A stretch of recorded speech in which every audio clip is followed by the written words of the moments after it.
Olá, meus queridos profissionais, sejam muito bem-vindos a mais uma aula do nosso curso Revalida Fácil. Eu sou a doutora Limay Losada Garcia, mentora do curso, e hoje trazemos a resolução das questões da prova discursiva do Revalida INEP 2016. Deixando para vocês aqui o link do nosso site e vamos lá começar. Temos aqui um homem com 55 anos de idade, interessado em fazer exames de rotina. Procura ambulatório de clínica médica por estar preocupado com sua saúde, pois acha que tem relaxado nos últimos anos. Está assintomático e relata ganho ponderal, em parte explicado pelo seu sedentarismo. Ele nega tabagismo, mas diz que bebe regularmente cerveja, especialmente nos finais de semana. Refere que come de tudo, sem restrições. Sua mãe é portadora de diabetes mellitus tipo 2 e seu pai tem histórico de infarto agudo do miocárdio.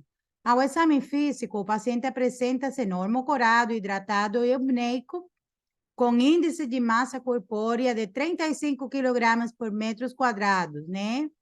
Uma obesidade aí. Pressão arterial 140 por 90, frequência cardíaca em 88. Não se observam alterações significativas na ausculta pulmonar e cardíaca do paciente, constatando-se ainda fígado palpável a 2 centímetros do rebordo costal direito e ausência de edemas ou alterações neurológicas significativas, né? Pode ser aqui um fígado gorduroso, não é, galera? Então, bora lá. Com base na história clínica e nos achados do exame físico do paciente, faça o que se pede nos itens a seguir. A. Identifique a hipótese principal de diagnóstico e cite outra avaliação realizada no âmbito do exame físico que pode contribuir para confirmar o diagnóstico do paciente. Uma outra avaliação dentro do exame físico para confirmar o diagnóstico, a hipótese diagnóstica, tá tudo bem? Então, cite 3 exames complementares laboratoriais a serem solicitados para confirmar o diagnóstico. C, descreva 5 orientações e recomendações que devem ser fornecidas ao paciente já no primeiro atendimento. E D, explicite os esclarecimentos que devem ser fornecidos ao paciente sobre possíveis riscos à saúde, uma vez confirmado o diagnóstico. E tinha as pontuações a seguir. A com 2 pontos, B com 2,5 pontos, C com 3,5 pontos e item D com um valor de 2 pontos. Então, tudo bem? Com essa história aí, esse quadro clínico, esses exames físicos, né? O que estamos pensando? Isso mesmo, né? É uma possível síndrome metabólica, né? Aquele paciente, né, gordinho, obeso, né, com obesidade central, com uma circunferência abdominal elevada. Para o caso, no homem, tem a circunferência abdominal tem que estar acima de 102 centímetros para considerá-la como alta, né, ou com risco. Em mulheres maior do que 88. Isso somado aqui com uma glicemia de jejum maior do que 110 ou maior, né? Ou um paciente já diabético, ou seja, uma resistência à insulina, ou pré-diabetes, ou diabetes, mas uma hipertensão arterial diagnosticada ou cifras de pressão arterial acima de 135 por 85 ou maior, ou mesmo já o paciente em uso de tratamento. Tudo isso somado aos lípidos, né? O HDL baixo em homem menor de que 40, mulheres menor de que 50 e triglicerídeos elevados, né? Maior do que 150 miligramas por decilitro. Tudo bem? vamos falar mais um pouquinho da síndrome metabólica, que ela descreve um conjunto de fatores de risco que se manifestam em indivíduos e aumentam as chances de desenvolver complicações da doença aterosclerótica, que são doenças cardíacas, derrames e diabetes, né? Aí a síndrome metabólica tem como base a resistência à ação da insulina, que é o hormônio responsável pelo metabolismo da glicose. Daí também ser conhecida como síndrome de resistência à insulina. Isto é, a insulina age menos nos tecidos, obrigando o pâncreas a produzir mais insulina e elevando o seu nível no sangue. Alguns fatores contribuem para o seu aparecimento. Temos fatores genéticos, excesso de peso, como o caso do nosso paciente, e fatores genéticos também, e ausência de atividade física, como o caso do nosso paciente que tem sedentarismo. A síndrome metabólica é uma doença da civilização moderna, associada à obesidade, como resultado da alimentação inadequada e do sedentarismo, tá? A maioria das pessoas tem a síndrome metabólica, sente-se bem e não tem sintomas. Entretanto, ela está na faixa de risco para desenvolvimento de doenças graves, como as cardiovasculares e a diabetes, tá? Então, vamos responder já a questão 1. Identifique a hipótese principal do diagnóstico e cite outra avaliação realizada no âmbito do exame físico que pode confirmar o diagnóstico do paciente com um valor de 2 pontos e, como já nós falamos, trata-se de uma síndrome metabólica e que deve ser realizada no exame físico à medida da circunferência abdominal. Lembrando que essa síndrome metabólica vai ter uma gordura, né, uma gordura central, aumento de peso na região abdominal, que se traduz também por aumento da gordura visceral, tá? Então,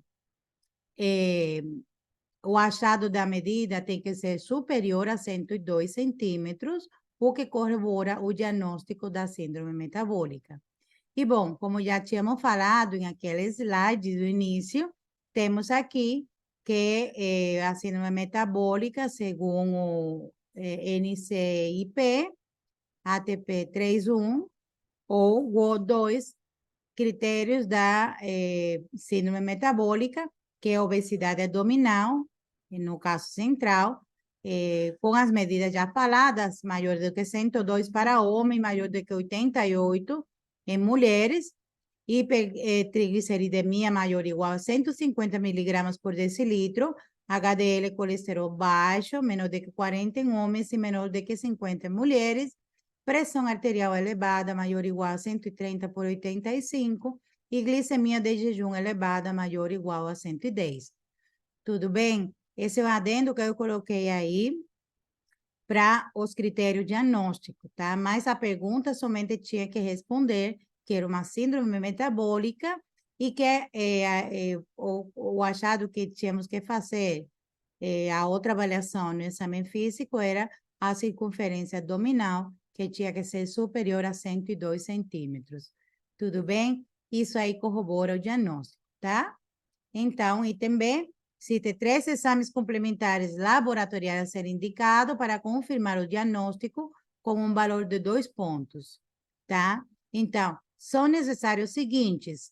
O mais importante, como já tínhamos visto ali, HDL menor do que 40 miligramas por decilitro,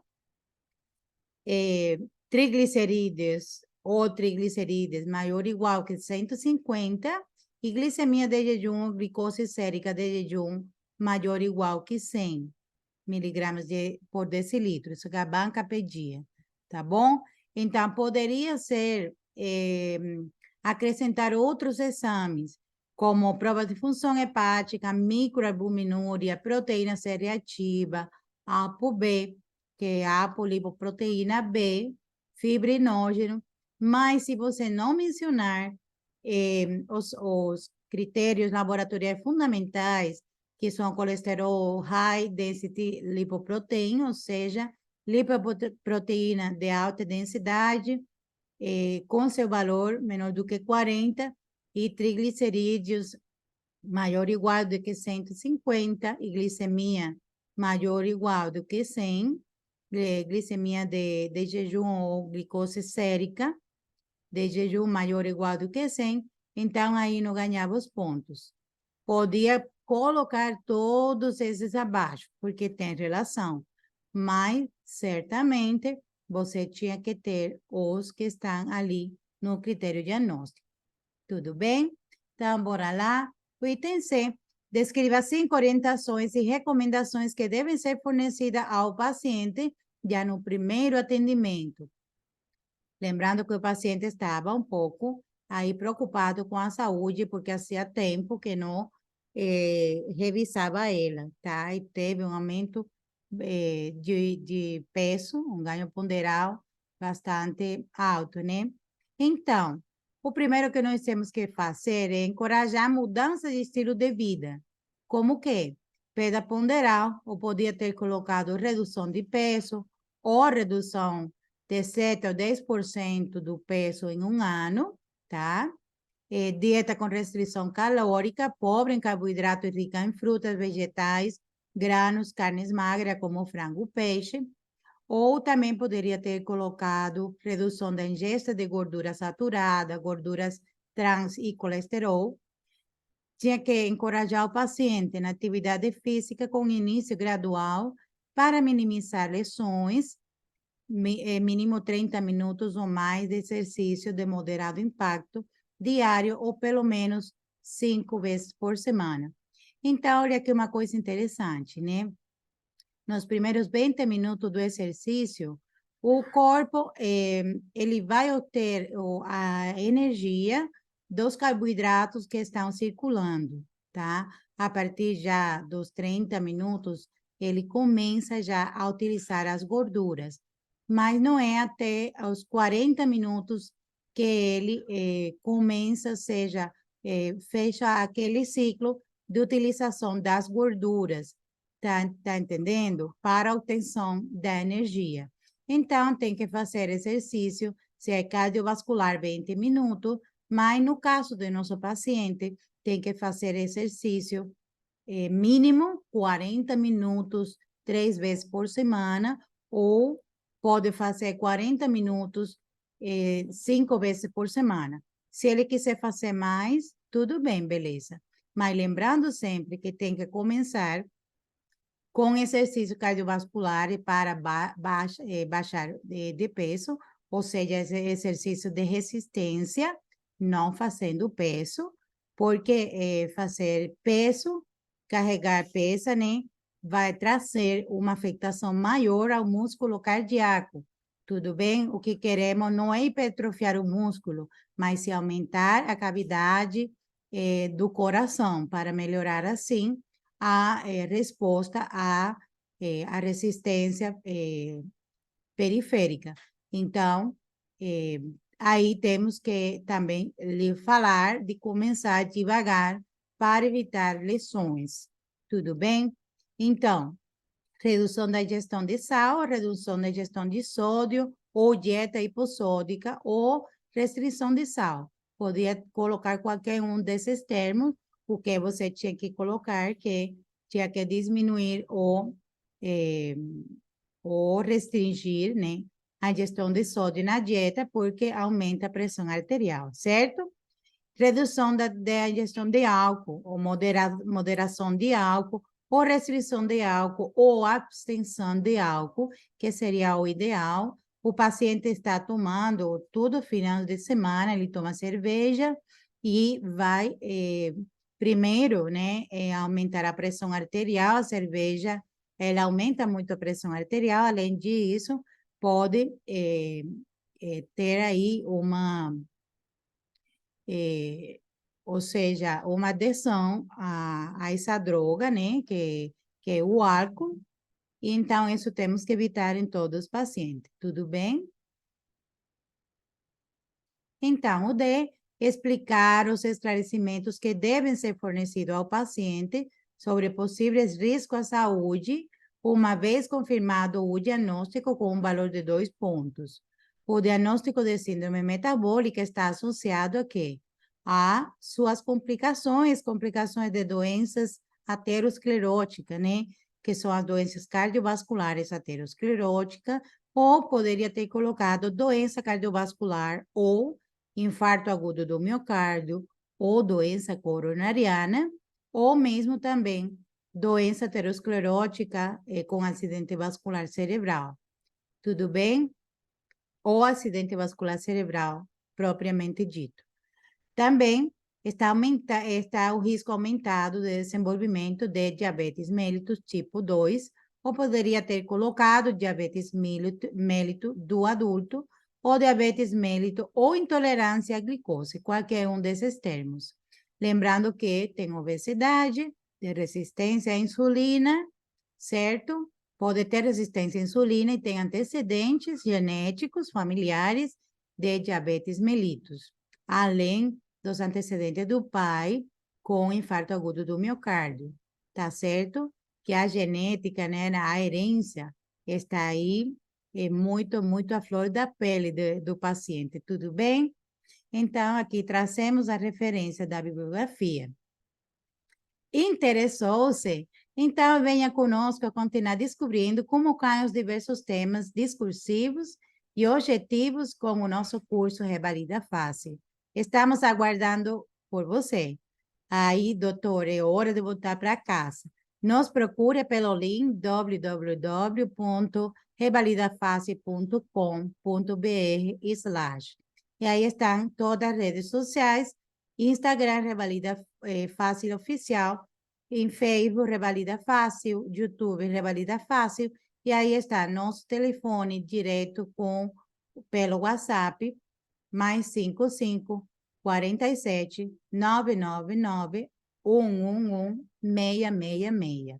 Com o Revalida Fácil, tudo é fácil. Tchau, galera. Até mais.